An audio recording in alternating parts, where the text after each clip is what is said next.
Good evening, everyone. We're going to have some prelude music here before the actual show starts. And we're going to begin with Cade, who's going to play O Come All Ye Faithful on guitar.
Sarah Seckler and Brandon Hudipole singing Angels We Have Heard on High.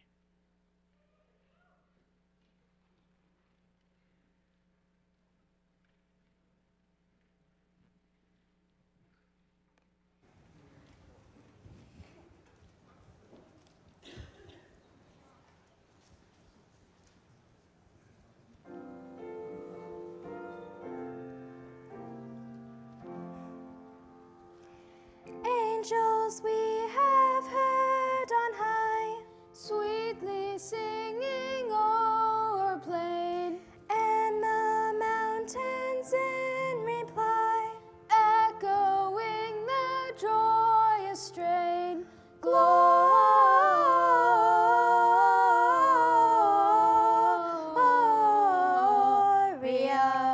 in excelsis Deo. Gloria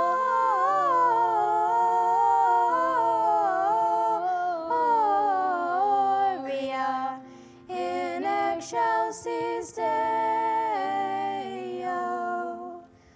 Come to Bethlehem and see Christ the angels sing. Come adore on bended knee Christ the Lord, the newborn King. Gloria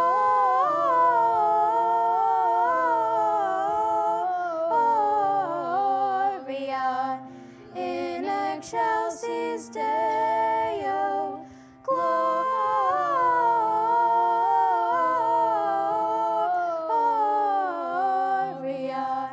in excelsis Deo.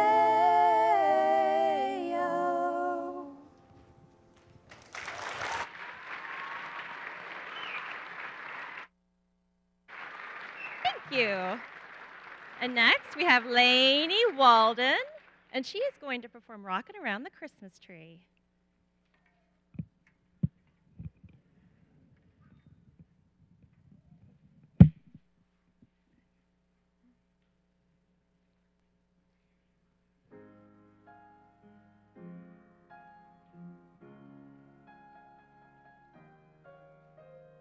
Rocking around the Christmas tree at the Christmas party hop.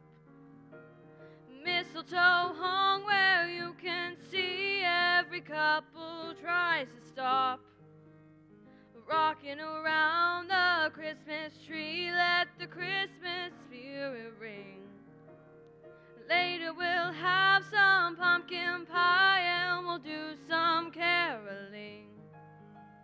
You will get a sentimental feeling when you hear voices singing, let's be jolly. Deck the halls with boughs of holly, rocking around the Christmas tree. Have a happy holiday. Everyone dancing merrily in the new old-fashioned way.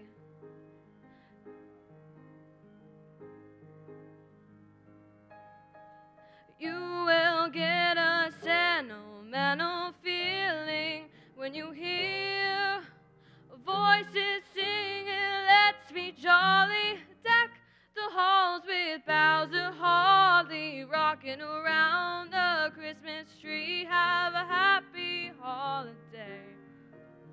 Everyone dancing merrily in the new old-fashioned way.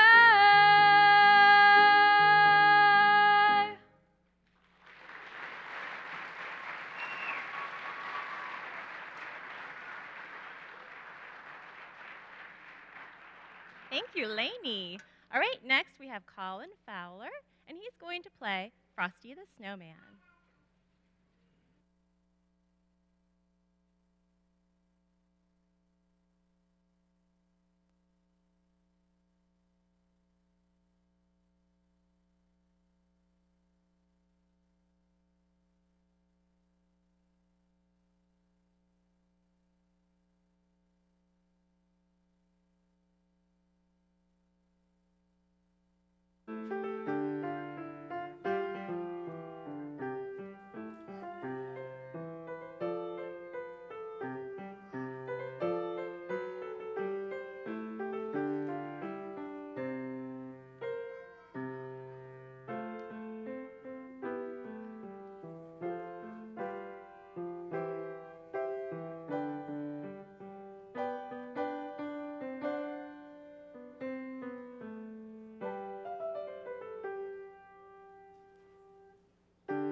Thank you, Colin. Next, we have his older brother, Ryan, who is playing. Oh, what are you playing, Ryan? We Three Kings. Ryan is playing We Three Kings.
Thank you, Ryan.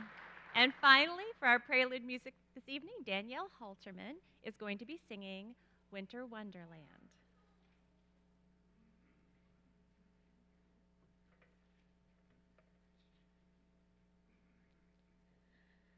Sleigh bells ring, are you listening? In the lane, snow is glistening. A beautiful sight, we're happy tonight, walking in a winter wonderland. Gone away is the bluebird, here to stay is the new bird. He sings a love song as we go along, walking in a winter wonderland. In the meadow we can build a snowman and pretend that he is Parson Brown. We'll have lots of fun with Mr. Snowman until somebody comes to knock him down. Later on we'll conspire as we dream by the fire to face unafraid the plans that we made, walking in a winter wonderland. Sleigh bells ring, are you listening? In the lane, snow is glistening.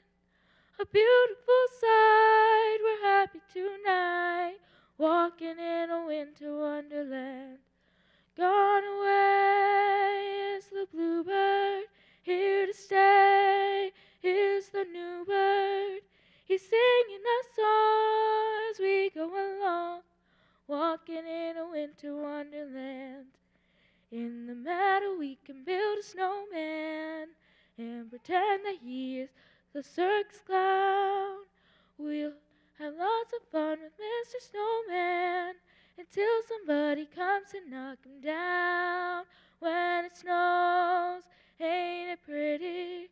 Though your nose gets a chillin', we'll frolic and play the Eskimo way, walking in a winter wonderland.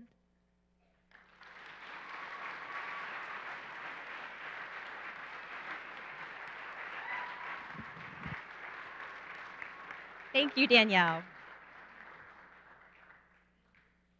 And now, I would like to officially welcome you to the 2018 WCUCC Christmas Pageant. Thank you so much for coming out this evening.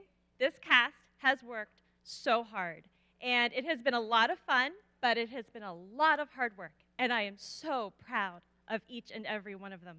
Before we get started, I want to say a few quick thank yous. First, usually I have someone standing up here with me. Debbie Kellogg in the past has always been up here. Tonight, she's in the back. And she has been, as always, a wonderful support system for me, so I want to thank her. I want to thank our amazing AV crew up there. Those guys are working their tails off to make sure that every child is heard tonight. So thank you, thank you, thank you so much for all that you do. And finally, to Joel Seckler, the pianist. He comes to all of the rehearsals.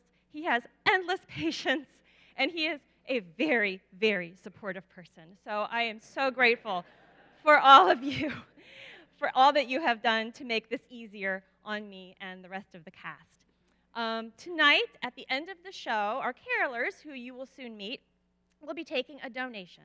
And all of the money, this is a free will offering, and all of the donations that we get tonight will all go to Gahanna Residents in Need to purchase coats for children who do not have them. And it's so cold out there. It's like in the 20s.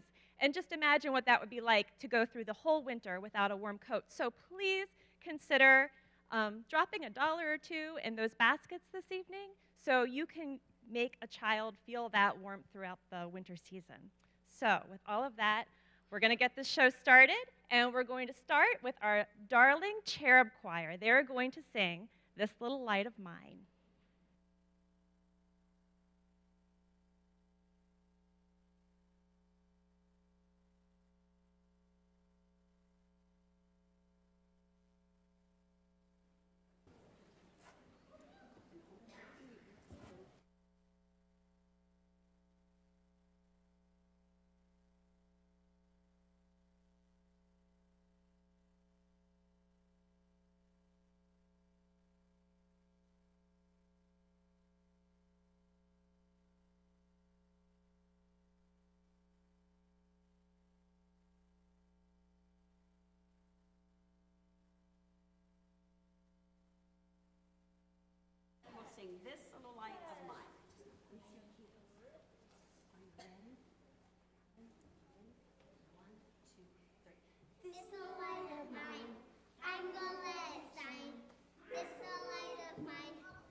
we come a-caroling along the leaves so green. Here we come a-wandering so fair to be seen. Love and joy come to you, and a Merry Christmas too. And God bless you and send you a Happy New Year. And God send you a Happy New Year. Oh look, an audience. Not just any audience. Tourists, my favorite kind. They cling to every word we say and are known to tip street performers. I'm Harriet. I'm George. I'm Frances. I'm Campbell. I'm Claudia. And I'm Davy. And we're the Mulldale Minstrels. Would you be interested in hearing the story of how Mulldale, Ohio became one of the best places to visit during Christmas? Of course they do. That's why everybody comes to Mulldale this time of year, because our little town encapsulates the spirit of the season. We manifest Yuletide benevolence. And we're full of Christmas cheer, too. We'll gladly share our story with you, and we'll do it in the best way we carolers know how, through singing.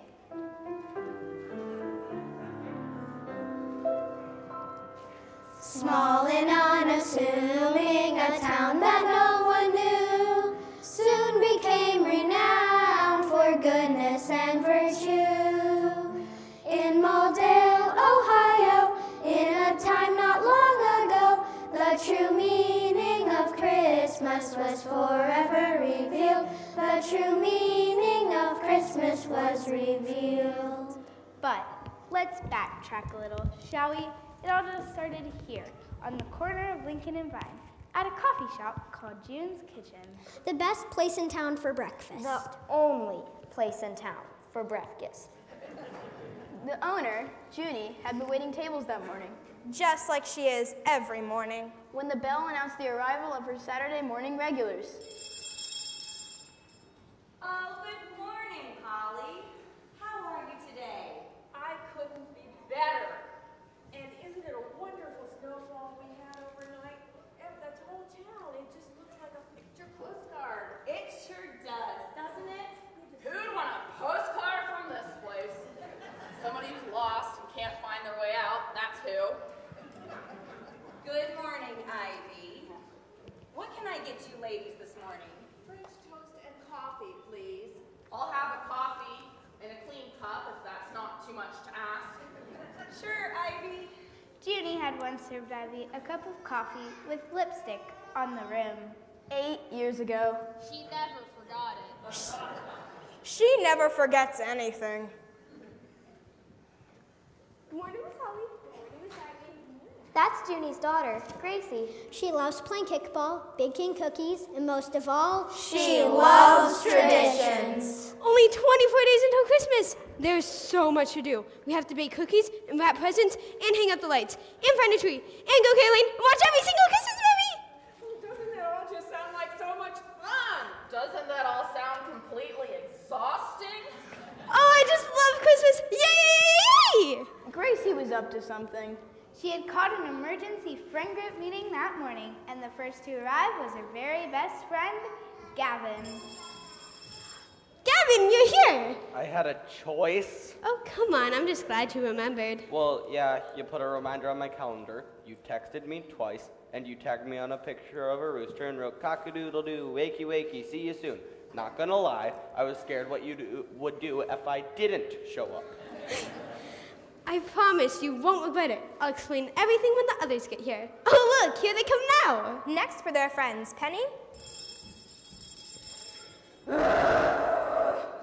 Mornings are not my time to shine. Parker. And Steven. We're here! And finally, Sylvia. Sylvia enjoyed wearing costumes.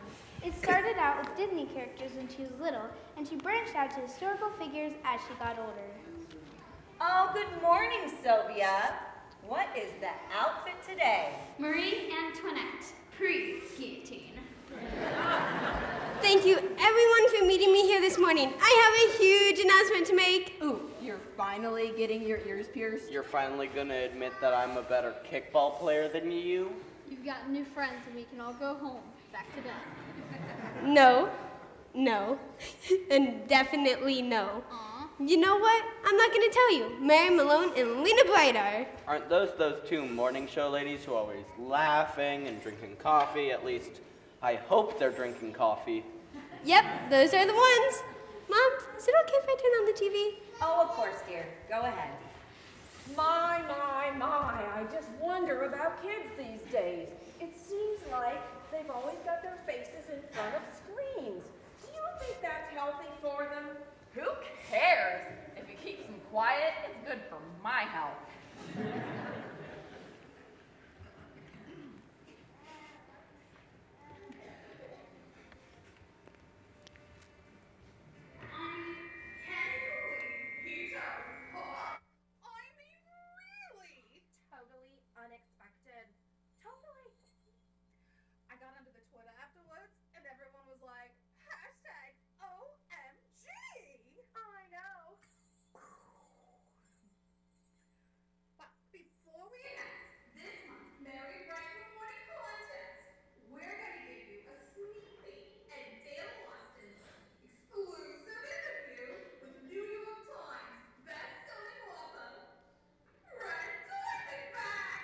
Really? You made us come here for this? No, be patient. It's on next. Red, you've been in the public eye for over 50 years now. Your novels top the bestseller list the moment they're released. 7 of your books have been made into major motion pictures, blockbuster motion pictures, including your most recent work, The Peddler's Potion. In a day and age when celebrity is a mere Google search or social media search away, how have you, Red Diamondback, managed to stay so elusive and private all of these years? Well, you see, Dale, what I have found is that remaining hidden and tucked away from the public eye has benefited my career. Like a character whose identity is revealed in some grand deus ex machina, I found that keeping my readers guessing to the very end is best. Who is Red Diamondback, you ask? Well, who indeed? That is why I agreed to this interview and plan to publish my soon-to-be best-selling autobiography. The time has come. The time is now. Well, that and more will air tonight on the Dale Austin Show at 7 p.m. Eastern on this station. Okay, what's next? All right, the announcement we've been waiting for. Oh, yay! All right, this month's Mary and Right in the Morning contest is all about the Twinkle. We're on our annual coast-to-coast search for Christmastown, USA. That's right. If you think your hometown has the spirit of the season, send us a video showing us how you make happy holidays happen. Go to our website, MaryandBright.com, for all the rules. One lucky town will be featured on the Mary and Bright in the Morning Christmas special. I'm so excited I can't stop jingling. Well, what do you think? I think I'll never be able to unsee that. No, about the contest. It's fine, good, whatever. What does it have to do with us? We are going to enter the contest. We are going to submit a video. Mulldale, Ohio is going to be Christmastown, USA. Gracie's friends were speechless. Only the buzz of Ivy's hearing aid filled the silence. Yeah, Gracie, that's a good idea, but it's a little... well... Crazy. Stupid. Crazy stupid! No, listen, it's not crazy. It's not crazy at all. Actually, it kind of was. Mulldale had absolutely nothing going for it. It was a one-traffic light town. It was the place you drove through to get to your destination. The place was hanging by a thread, fraying on both ends. And everyone in town knew that. Everyone Except for Gracie. Mulldale, Mulldale, dreary, drab, and all Dale. If you're searching for fun,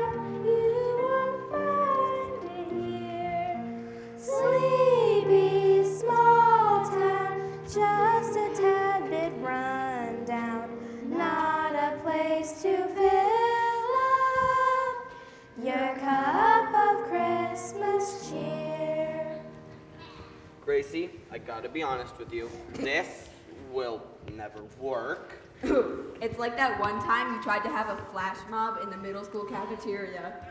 Remember? It ended up just being you dancing awkwardly next to the salad bar.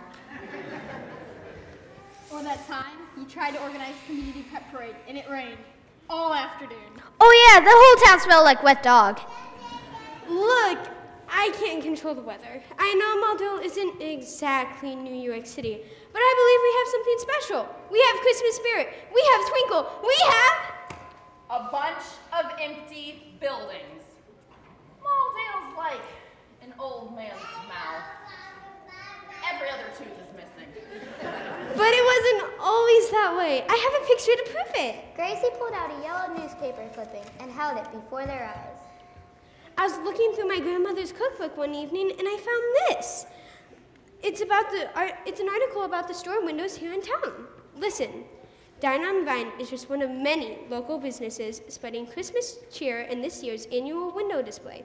Miss Hyder, that was my grandmother, has adorned her storefront with a spectacular array of hand-cut snowflakes and delicate spray-painted angels. I remember my mom putting those snowflakes out in the window.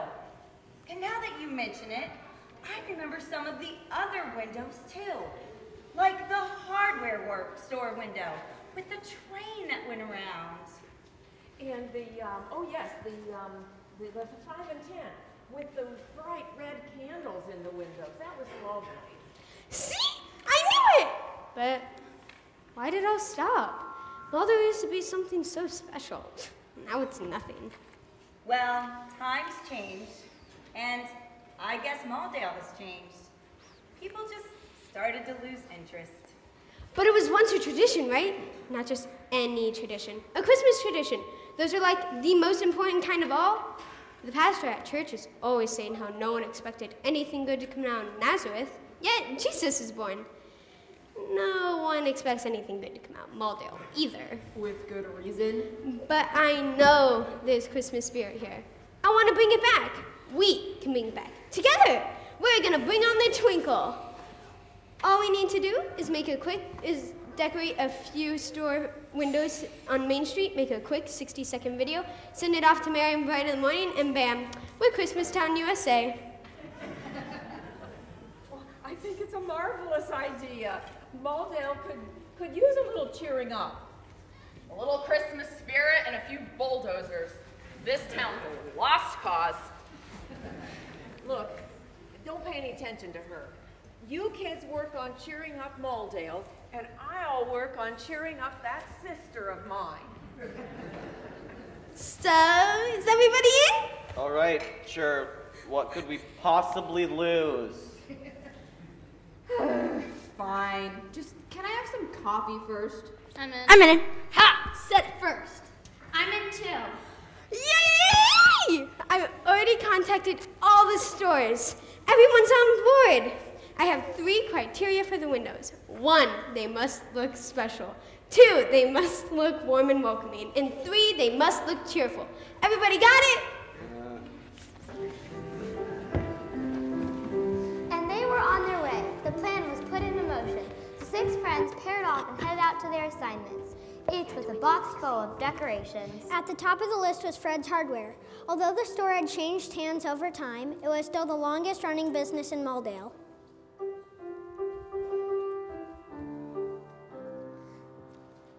Up on the housetop, drip, drip, drop. Down comes the rain and it just won't stop. Leaks in the basement and puddles on the floor. Never seen a mess like this before. Oh, oh, oh, where should you go? Oh, oh, oh, where should you go? Find friendly folks who truly care. Get what you need at Fred's Hardware. A community fixture for more than 75 years. It was the owner, Fred, who welcomed Gracie and Gavin as they came through the door. Whoa, good morning, Gracie. Good morning.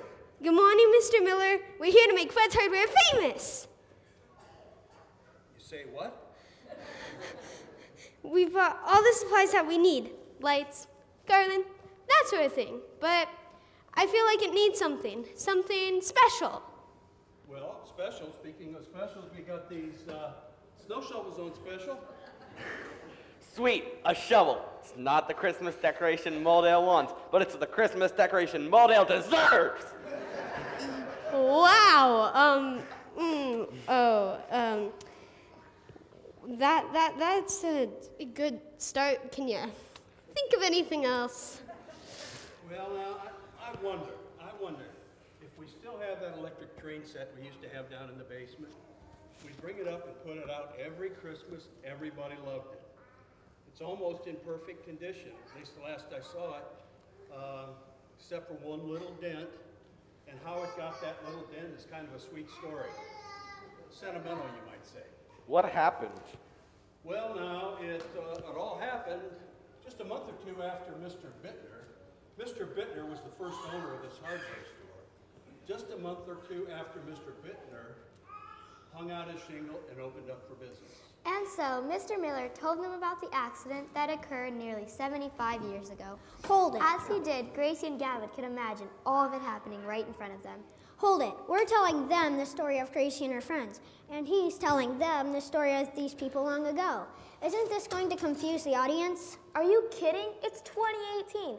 The audience can send a text, shop on Amazon, and binge Netflix all at the same time. I don't think multitasking is going to be a problem. Good point. Go on. It was 2 weeks before Christmas in the year 1946.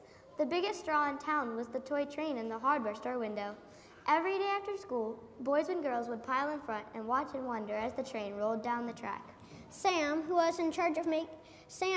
worked at the hardware store after school, was in charge of making sure no harm came to Mr. Bittner's train display. And what a task that was. Do you see that? He has a coal cart just like a real train. I'm getting a train just like this one for Christmas, only I'm getting one with pellets that you can put in the stack and make real smoke come out. I'm gonna ask Santa for a baby beautiful doll. Me too, and shoots and ladders. I already know what I'm getting. I found it hidden in the attic on the Crown Heights All the Gifts. What is it? A slinky. What? Myself. All right. All of you get back from the train. You don't want to face Mr. Bittner if something breaks. Hey, Sam. Hey there, Ellie. Your mom asked me to drop this off before I head back to work. Oh, thanks. Say, are you going to Carol's party on Saturday? No, I have work. Are you? No, I'll be here. Oh, well, why'd you ask me if I'm going if you're not? Well, because if you're not going, that means Harvey Drummel isn't taking you. Very funny. In fact, he did ask me to the Holly Ball next Friday. And what did you say? I haven't made up my mind yet. Harvey is awfully kind. Hold it right there. You're not going anywhere. I saw you. You were the one standing closest to the table. Did you touch the train? Wait a minute, Sam. What's your name? Billy, can you read? I think he's one of the Hickelberg kids. You know, the family that lives beyond the overpass? They don't have 2 cents to rub together. Tough luck for him then. Mr. Bittner will take it on him one way or another. Sam, what happened? I heard a crash. Mr. Bittner. Yeah. My train set! What happened? Who did this? It was me. It was an accident. I was carrying some boxes and bumped into the table. Sam, you know I don't like carelessness. Not in my store. This is going to have to come out of your paycheck. I understand, Mr. Bittner. I'm sorry. Okay, Billy. Sam may have covered for you this time, but you're still going to have to pay the piper. I know you don't. So instead, every day after school, you're going to come to the 5 and Dine. That's where I work. And on my break, I'm going to teach you your letters, so next time you see a sign, you know what it says. Got it? Do you think he'll actually do it? Meet me at the store? I hope so. Oh, shoot! I forgot to tell him I won't be there next Friday. Why? Where will you be? At the Holly Ball, with you. It was their first date. Sam and Ellie Miller were married for over 60 years and had 3 children, including their youngest son, Fred, who took over the hardware store after college. And as for the little boy, Billy, well, let's not get ahead of ourselves. A little farther down Main Street, Penny and Sylvia were headed to Tabitha's Treasures, a shop filled with all sorts of odds and ends. Odd indeed. Looking for a bow tie that lights up? Tabitha's got them. Searching for the perfect hat adorned with feathers? Got that too. Need a square dancing dress for your next do-si-do? Tabitha's got them in your size. Tabitha's Treasures is your one-stop shop for all the stuff you didn't know you didn't need. But there was more than meets the eye at the store, as Penny and Sylvia would soon find out.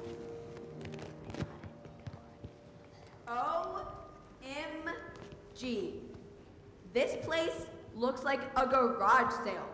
Or worse, a rummage sale. I know, isn't it great? You've been here before? Of course, haven't you? No. I do most of my shopping online. Oh boy then, you're in luck. This place is the best. Why else do you think I wore my special occasion pirate costume? How silly of me. I should have brought my best dagger. Sylvia! Tabby! I haven't seen you in ages. Where have you been, my girl? And don't tell me pillaging. Sorry, Tabby. I've been busy with school, but I've missed you. Oh, and I've missed you. You popped into my head the other day when I found this at an estate sale. It's an antique. Artwork made entirely out of human hair. Oh, that's... beyond my wildest dreams. Not the way I'd describe it, but okay. So it looks like you're here for more than just a visit. We're here to decorate your store windows. My friend Gracie called you. Oh, that's right. Well, decorate away. Feel free to use anything you'd like from the store to dazzle it up. Thanks, but I think we better just stick to what we brought. No offense, but the stuff in here is kinda, well, you know. Eclectic? Inspiring? Weird? Okay. I mean, no one should wear this. Ever. Unless they're playing a guard in The Wizard of Oz. Now, beauty is in the eye of the beholder. You know, ages ago, this store used to be completely different. Annabelle's Boutique, it was called, and all of the fashionable ladies from town came here to buy their clothes. People had to buy their clothes in Mulldale? That must have been depressing. Oh, but it wasn't. Shopping at Annabelle's was an event. All of the girls used to gaze through the store windows, dreaming of the beautiful clothes inside, and even some of the boys, too. As Tabitha pulled back the curtain of the past, a different shop took place in the eyes of Penny and Sylvia. One that was high style and totally on point, or as they said back then, all the rage. Stand right behind the door if I'm trying to open the door. Jeez. Go ahead, box. If you're searching for that perfect party dress, or a suit and tie, you want to look your best. gather the family, tell them point your feet to the shop where fashion's top, located on Main Street. Oh, Annabelle's, Annabelle's, Annabelle's Boutique. Smart and sassy, Sharp and classy, all the styles you seek. Oh, Annabelle's, Annabelle's is the place to go. Father, mother, sister, brother, everyone you know. It was just before Christmas, 1950, and every girl had something from Annabelle's on the top of her wish list.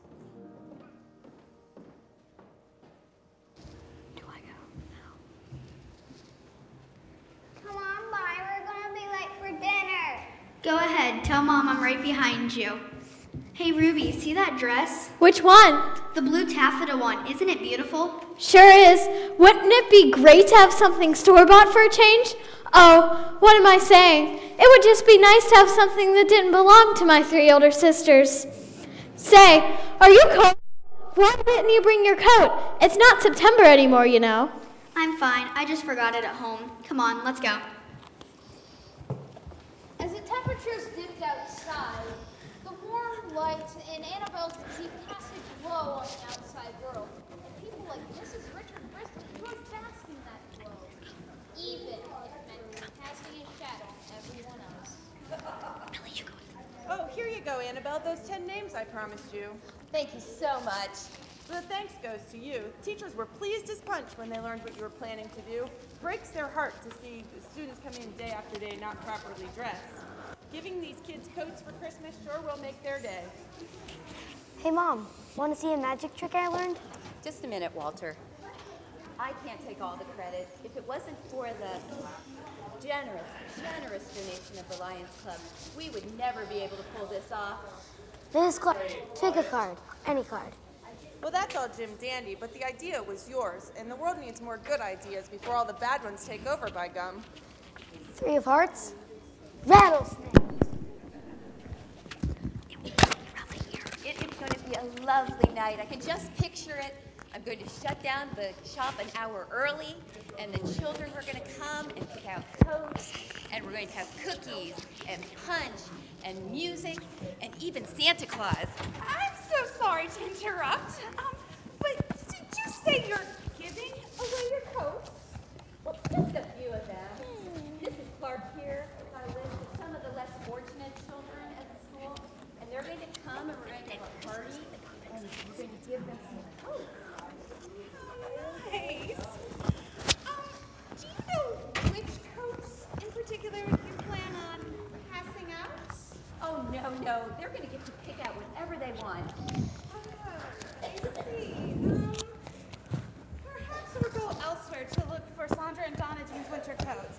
I'd hate to have the experience where both they and another child are wearing the exact same thing. Surely it's not that big of a deal. It is if you're the one paying hard-earned money for a brand new coat, while others are just receiving theirs from charity. But no problem. Maybe we'll make the trip to Dayton and see what's in the stores there these days. Have a nice day, ladies. Hey, Walter, once you learn that trick, I want you to work on another one. Which one's that? I want you to learn how to make people disappear. The next day back to school was a thrilling one. On the way back to school, every student was anxious to tell others what they had found under their Christmas tree. And Bonnie was most excited of all because of the beautiful new coat she had received at Annabelle's Christmas party. Well, so nice and toasty. I don't think I've ever felt this warm before. I can barely tell I'm standing outside. Oh, I remember that coat hanging in the window of Annabelle's. We don't shop there anymore. My mother refuses to. Why not? She says that Annabelle's is going downhill, and they're just giving their clothes away like they're the Salvation Army. Giving their clothes away to who? People who are lazy and like taking advantage of hardworking citizens. And then they go walking around like they're something special when they're not. We're getting all of our clothes from out of town from now on. As a matter of fact, my new perfect coat came all the way from Dayton. Mine too. I wouldn't be seen a day in my life wearing something from Annabelle's. Store.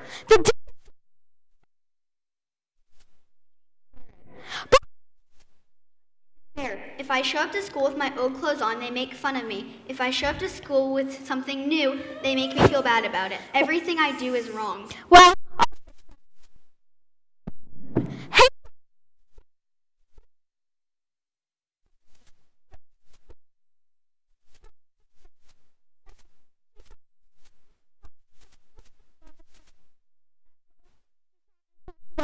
and third, when a baby bird comes nest, even though it meant getting its hair in her dress. So she's allowed to walk around like she's something special because she is. And nothing you can say will ever change that.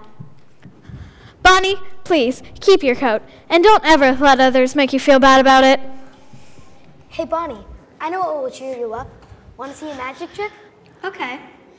Nothing up my sleeves. Gee, Walter, how'd you do that? A magician never reveals his secrets, but I will tell you where the button came from. Where? It fell off a perfect new coat that came all the way from Dayton. Ruby went on to become the first female president at school. And Walter eventually managed to master that card. Sorry. Bonnie was top of her graduating class and received a teaching scholarship. All the students she ever taught loved her. But what about that other girl? Let's not get ahead of ourselves.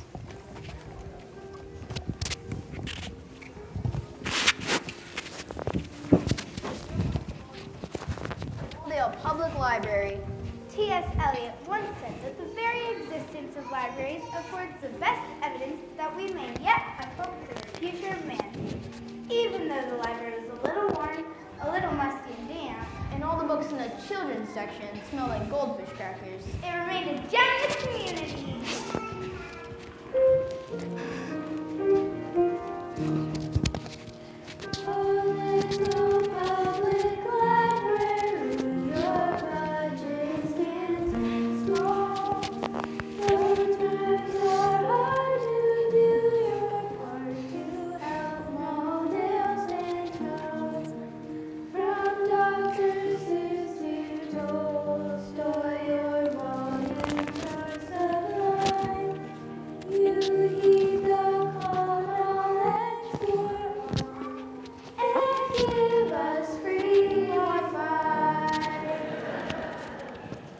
Yes, the public library, a simple building that serves as the key to democracy. It's there for you, it's there for me, it's there for you in the most unlikely of occasions, like Stephen and Parker. Whoa, this place has a lot of books. Of course it does, you idiot. It's a library. What were you expecting? Chickens? Hey, I'm not an idiot. You're an idiot for putting the sparklers in the decoration box. They'll never let us use those. I never said we were actually going to light them, but if one happened to get set off, it would be pretty cool. Oh, crud. Look who it is. Who? Regina Jacobs. I forgot she worked here. She does not like me. Why? What did you do to her? Last year, she was in my geography class, and for a World's Fair assignment, she brought in a piñata that looked like a cake. What would you do if someone brought a piñata to class? I'd hit it with a stick until candy exploded out of it. So that's what I did. Why was she mad then? Because it was actually a cake. What are you doing here? Hi, Regina. Good to see you too. Get out. Hey, you can't do that. This place is open to the public. That's right, and we're public. Fine. Why are you here then? We're here to decorate the windows with all this stuff. Gracie sent us. Well, in that case, fine. Go ahead. But just don't talk to me while you're here. In fact, don't talk at all. Yes, ma'am. We'll use our indoor voices. Hey, who let the cat in? No one let the cat in. He lives here. This is Mr. Peepers. He's the library cat. He's a rescue from the animal shelter and also the librarian's pet. He's so sweet. Yes, you are, sweet little wuffy duffy kitty boy. Sweet little wuffy duffy kitty boy. Get a hold of yourself. I can't. I like cats. Dogs are better. No way. Actually, not many people know this, but there was once a dog in the library too. But it's a long story. I like stories. He does. Bonus points with those fart jokes in it. Seriously, forget I said anything. Okay, I'm sorry. Just tell us. Please. If you really want me to. Against her better judgment, and who can blame her, Regina told Parker and Stephen about the one and only time a dog happened into the public library. It was a week before Christmas, 1955. Young Holly and young Ivy were deep in their studies. That Holly and Ivy? Yeah, the same ones. Young Ivy was getting caught up in her schoolwork before Christmas break. While Holly leafed through the library copy of Robin Hood, not realizing she was about to meet one of her very own.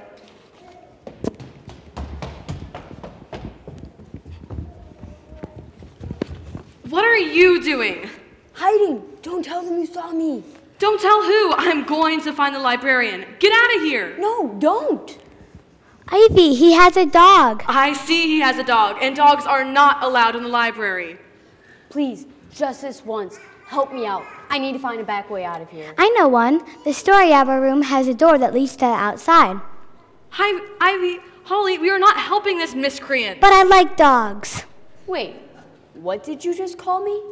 A miss something? A miscreant, a rogue, a rule breaker. Huh. That's good. For a sec, thought it was maybe something bad. Hey, will you show me where the door is? Quick. Come on. You ran this way. Go. It's in here. What are you doing? I'm your beeswax, Four Eyes. Stop it! Would you stay out of our way?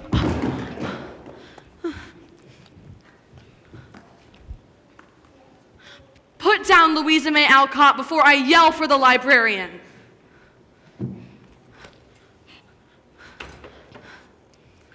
guys, let's get out of here. We'll just cut across the alley. I'm sorry, Louisa. This town is a lost cause. Well, that worked better than I planned, especially since I didn't have a plan. You, where is Holly? She snuck out the back door with the dog. They're looking for a guy with a dog, not a little girl. They won't pay any attention to her. What do you think she's doing with it? Back to Mrs. Gorshinsky. The dog belongs to her. Those kids stole out of her backyard, so I stole it back. Why would they do such a thing? Because they're hoods. Oh, excuse me, they're miscreants. But thanks to me, justice has been restored. What do you do here anyway? Believe it or not, we read. I suppose you know how? Of course I do. I've got a friend at the Five and Dime who taught me. Usually I read comic books. I'm not surprised. You should give them a try. They're the kind of stories people actually like, you know? Action. Something's always happening in them. I bet stuff doesn't happen in Little Women. On the contrary, a whole lot actually happens in Little Women. Joe March is one of the boldest, most courageous characters in literary history. Joe March. I like the name. He sounds like a real sharpshooter. Joe is short for Josephine. Wow, no wonder he shortened it to Joe. There is more to a hero than swagger and smile. It's the character that matters. Like someone who would save an old lady's dog? Maybe. Holly!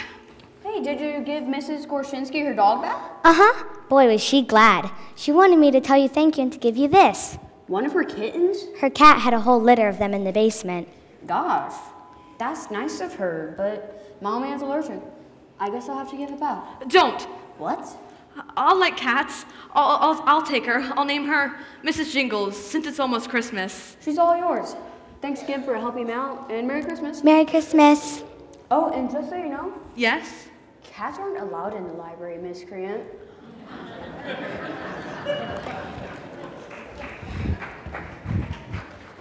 Ivy became the town librarian, where she began the tradition of having a library cat. Holly became a head volunteer at the local animal shelter. And as for, wait a minute, did he ever say his name? He never did. Let's not get ahead of ourselves.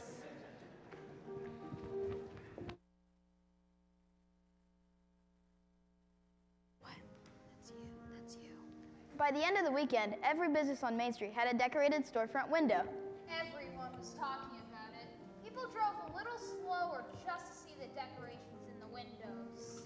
No one had seen anything like this in a place like Mulldale.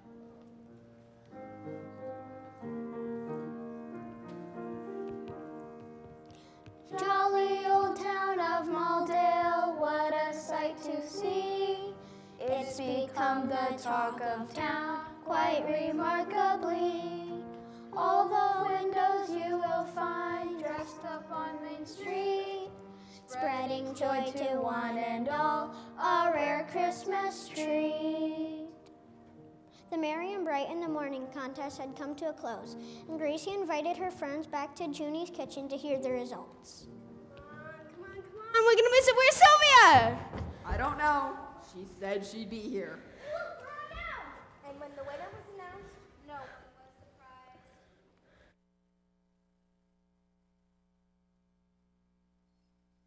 Okay, the announcement we've all been waiting for. Lena, give us a jingle.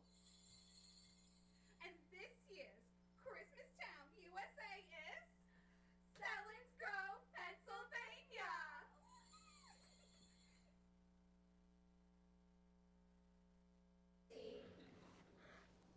I don't get it. How did we not win?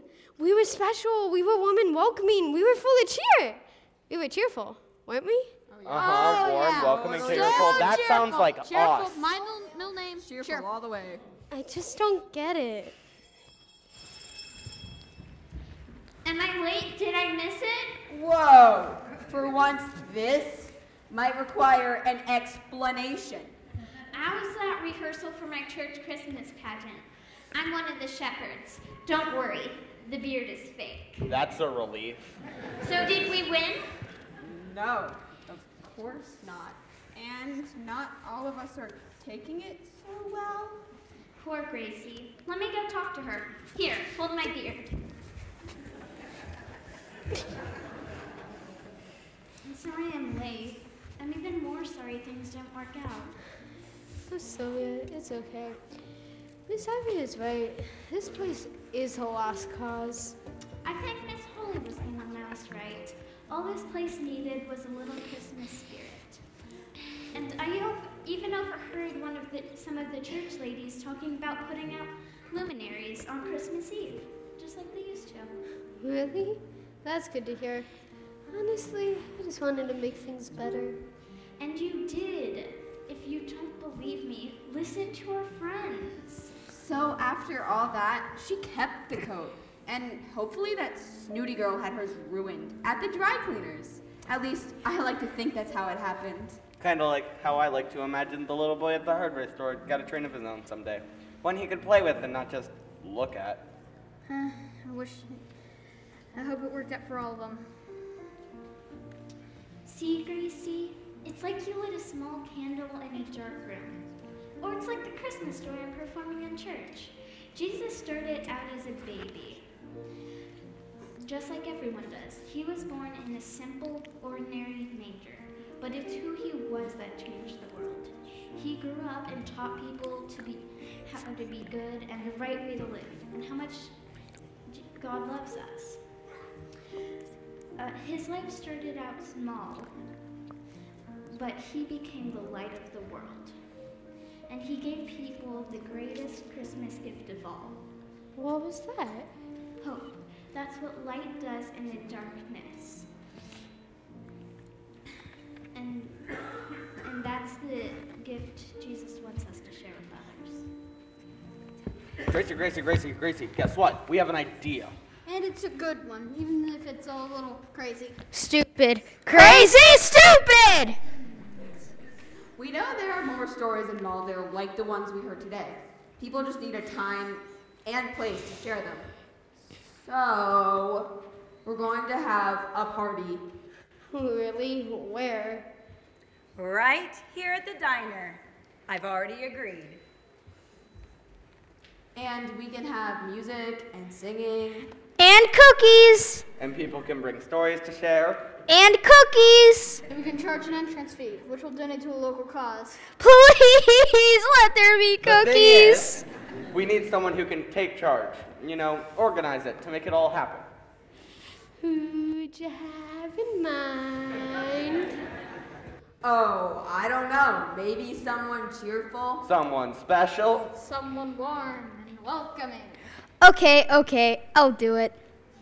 Just kidding. They mean you, Gracie. It has to be you. And with that, Gracie replied in the most Gracie-like way possible. Yay! And that's how the first annual Mulldale Christmas Story Swap began. People young and old gathered inside June's kitchen to hear stories of their town that they'd never heard before. Or, if they had heard them, time had caused them to forget. They were reminded of Christmas hopes and dreams. Times where they struggled and persevered. They may have arrived feeling a little lost, a little broken, but by the end they left feeling whole and connected, like a community. Look how much money people donated. Whoa, what are we gonna do with all that? I know exactly what we're gonna do with it. We're gonna be a small candle in a dark room. What does that mean? It means we're gonna share God's love with the people who need it the most. We're gonna give them hope for the future and remind them that they're not alone.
next day was Christmas Eve, and June's Kitchen opened like it did every morning because it was the best place in town for breakfast. The only place in town for breakfast.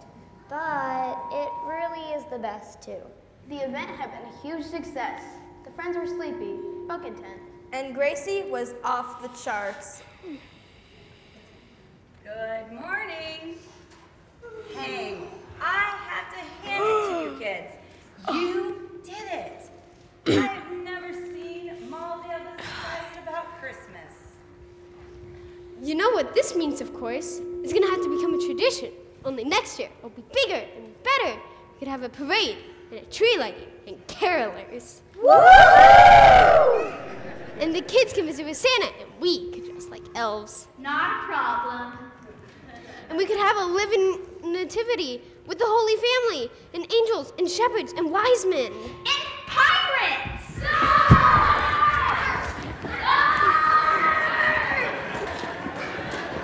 What do pirates have to do with Christmas? Sylvia, you're very weird. I am perfectly normal. For me. And people will come from all over and say, what happened to Mulldale? There used to be nothing, but now it's something special. Hey, isn't that the guy we saw on TV? Oh, good morning. Come on in and sit wherever. You look very familiar. Have I seen you somewhere? Maybe TV? You are not mistaken, madam. It is indeed I, Red Diamondback. Although I am usually recognized for my headshot on the back of my best-selling novels. It is him! Well, what are you doing here? We don't have celebrities visiting Mulldale. Ah, but I am not a visitor. I am Mulldale, born and bred. You see, I didn't go by the name of Red Diamondback when I was growing up. That's just a pseudonym. My real name is Billy Hickelberg. What are you doing in Mulldale? Ivy. You came just as you promised. I don't know what you're talking about. I'm here to have coffee and French toast, just like I do every Saturday morning. Wait, you two know each other? Went to school together. I didn't really know him until this one tried to sneak a dog into the public library. Ah, yes, my days of restoring justice. You see, it all happened when I was a little boy. I had accidentally damaged a toy train display that was in the hardware store. A young man took the blame for me, and a young woman taught me how to read so that I would not make the same mistake again. He's the little boy. Then, when I was a little older, my big sister had been teased about getting a new coat. Well, I watched as her best friend stood up to those bullies, and it was at that moment that I decided that I, too, would become a town hero. Town hero? Well, you were nothing but a miscreant. I gave these heroic deeds to the characters in my novels, which incidentally went on to become blockbuster movies. The moral of the story is, you see, if not for the humble efforts of the people of Mulldale, Ohio, I would not be the overwhelming success I am today. And I'm long past due in showing my gratitude. Oh, I read your books.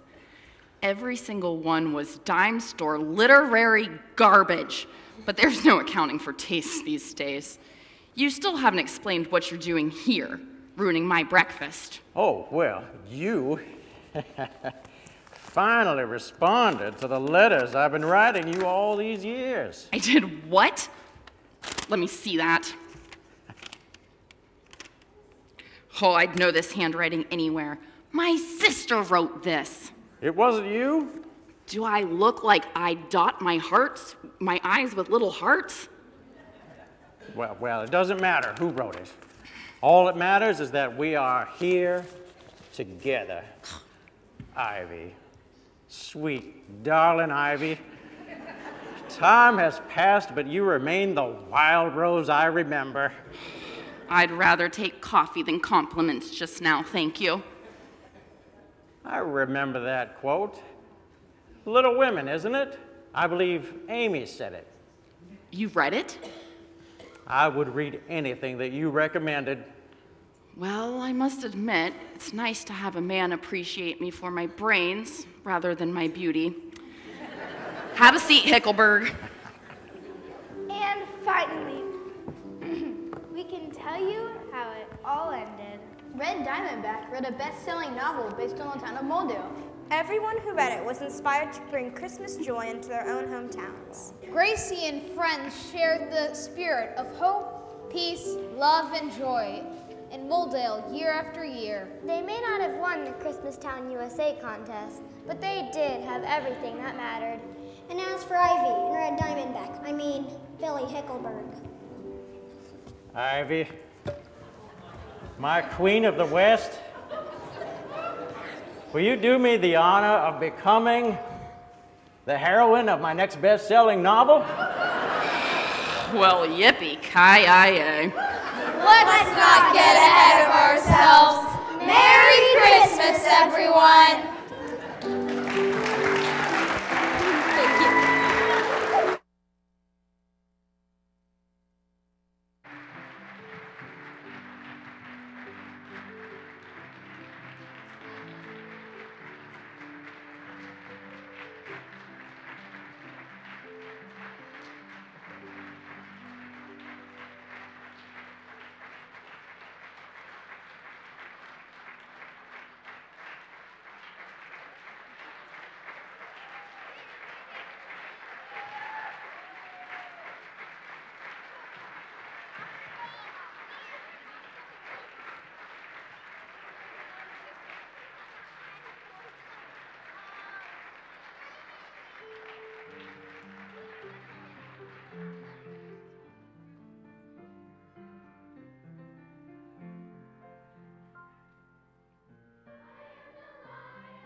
You guys did such a phenomenal job. One more round of applause.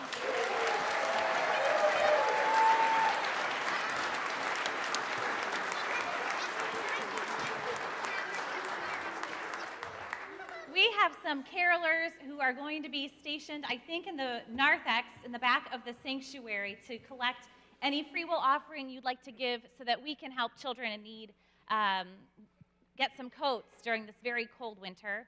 My name is Susan Langner. I'm on staff here as Director of Youth Ministry, and I have a couple of very special cast members who would like to thank Jen Seckler. Jen, can you come up, please? None of this would ever be possible without you. You are the most creative writer I know. I don't know of another Christmas pageant in the world that is as creative and as fun as the one that you put together for us here. So thank you so much. Girls, do you have something you want to say? The Dino Kids, collectively, we would just like to say thank you. And we have collected personal notes of thanks from all of the cast, and they are in here. You have inspired these children not just to act, but also to write. So hopefully you'll have some time with your family to read those thank you notes tonight. And a little birdie told us that you like a certain kind of chocolate. Yes. And this is a gift on behalf of our entire congregation for you, and hopefully your family can enjoy this together in the most magical place on earth. Whenever you go next, I hear that you go on occasion. Thank you so much. Thank you, Jen Seckler.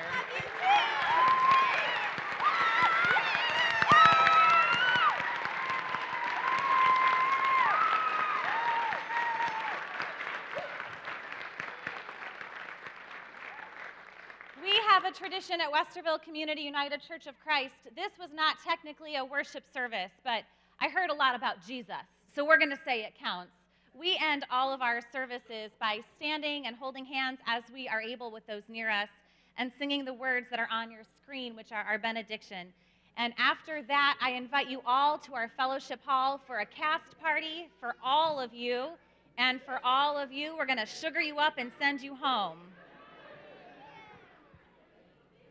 And now, friends, I tell you all right now, let us come together.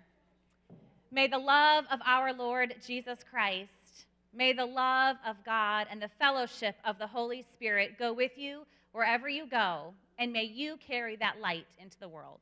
Amen.